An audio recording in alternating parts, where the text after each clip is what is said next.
Shout out to the vote 10 and Matt. Okay. Now that we're done with those, let's go over the rest of the form here. Number 7 is what we were going to do. Regardless of whether we did it already, we're going to do it again. Okay? So number 7, we are given 2 functions. We'll do one at a time.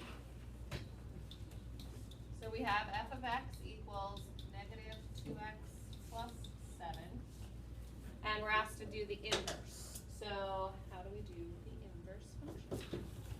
You need the f of x y. Okay, so if the f of x is here, we need to make it a y first.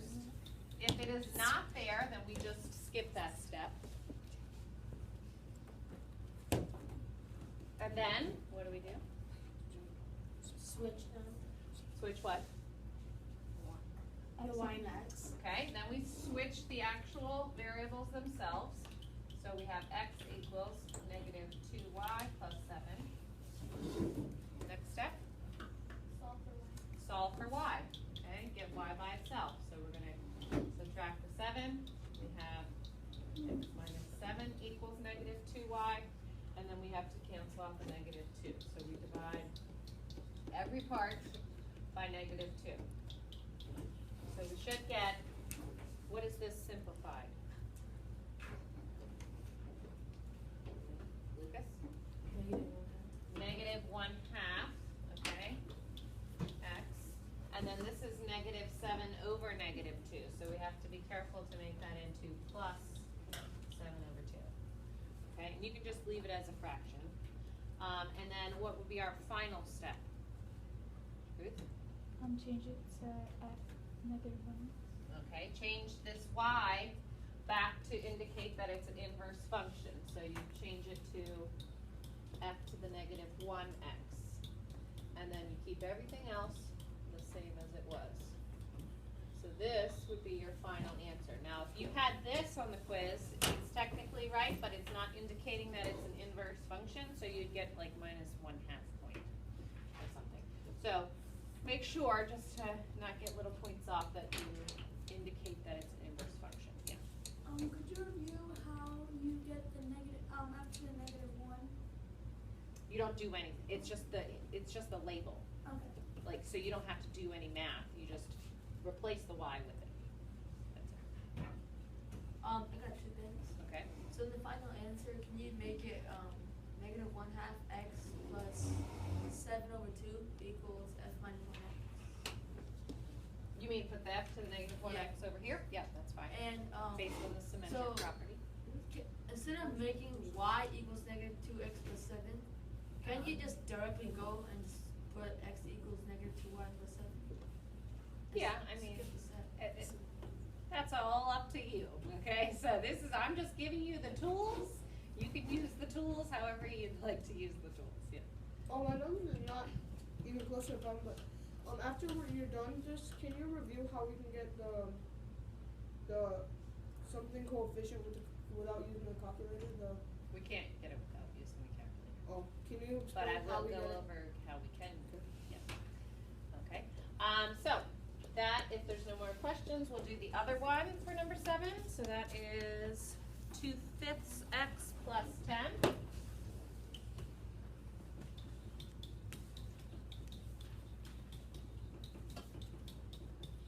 Okay, and again, let's go over these steps. Should be getting into our head. Yes. Change f of x to y. Okay, change f of x to y. Then, yeah, Right, x, switch them again. switch the x and y. Then, solve for y. So we're going to get y by itself here. So we need to subtract the 10.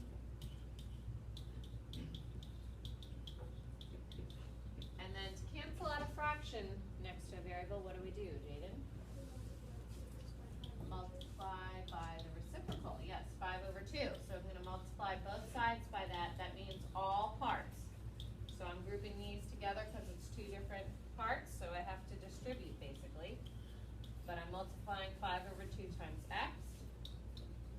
And times 10, which gives me 50 over 2, but you can simplify that to 25. Okay? So that gives me equaling to y, and then our last step. Good.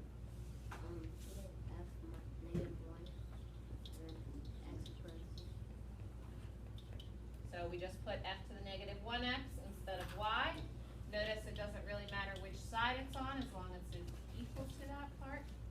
So then we have our answer. Okay? Any other questions on that? Okay. Then we have a graph where we have to graph the inverse. On your actual quiz, the points that I have that I made very clear are points are not going to be made very clear dots like as actual points, but they will be clear enough for you to see, okay, this is an exact point. It's just not going to have a dot for it, okay? But you're looking on whatever graph you're looking on. You're looking for 2 points, okay? So we would have to look for 2 points on this graph. We have a point at -3, -2, yes, Matt? Well, where could we use Russia? After we're done. So we have -3, -2. Okay, this would not be an actual, there's not going to be a dot there, but it's going to be going through there, okay, on your quiz. Then there's a point at here. -1, yes, 0, -1, and then there's a point here. Okay, but on your quiz, it's just going to be one straight line going through these without the actual dots there. But you'll see, okay, it goes through -3, -2, so that's a point, or it goes through 0, -1, so that's a point. You only need 2 of them, so it goes through 3, 0. So we only need to pick 2 of these, but we could use all 3. And once I have the points picked, I'm just listing them here so you can see. What would you do to then graph the inverse?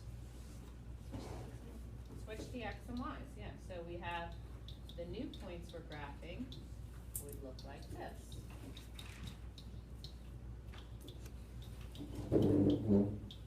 Okay, so on my same graph, I can just plot these 3 points.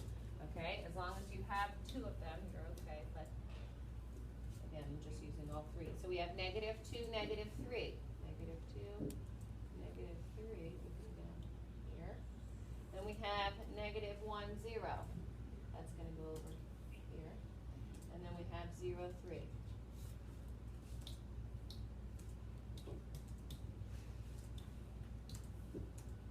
Right here. So this would be my new inverse graph. Okay? Just make sure that that line has at least 2 points on it. Does that make sense? Questions on that? You'll have one like that on the quiz. Yes? It's for the quiz. Okay. Are we going to have any bonus questions? The correlation coefficient is going to be bonus, even though if we have time, I'm going to go over that with our And calculator. that's like the only thing. But that'll be the only thing, yeah. Okay, one more, number 9. Okay, this time they're also asking us to write the inverse function here.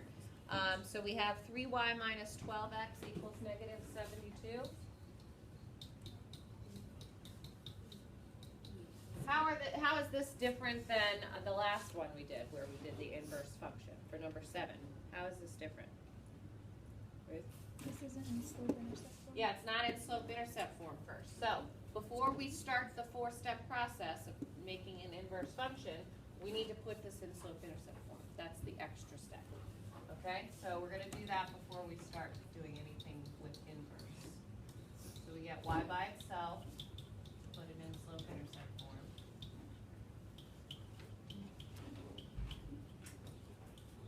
So y would be 4x minus 24.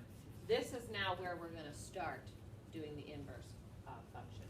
So notice that they don't give it to us as f of x, so we don't have to do the first step. It's already y. Second step was to switch the variables. So we're going to do that next. Third step, solve for y. So we do that. Third. And divide